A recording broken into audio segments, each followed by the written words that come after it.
Naaresto ng mga operatiba ng Warrant and Subpoena Section ng Malabon City Police Station si alias Eman, 28 anyos.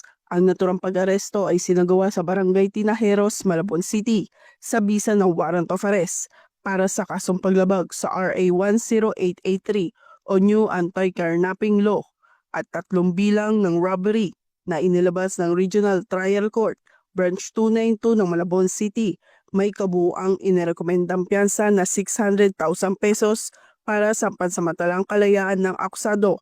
Matapos maaresto, agad siyang dinala sa ospital ng Malabon para sa kaukulang medical na pagsusuri at pagkatapos ay dinala sa Custodial Facility Unit ng Malabon City Police Station para sa pansamantalang pagkakakulong habang hinihintay ang kanyang commitment order mula sa pinanggalingang korte. Sa mga kasong robbery. At yung isa naman is violation of Republic Act number 10883 or the new Anti-Carnapping Law. Mula rito sa Northern Police District, ako po ang inyong PNN correspondent, Patrolwoman Glycelan Esperanza, alagad ng batas, taga-taguyod ng Balitang Pulis.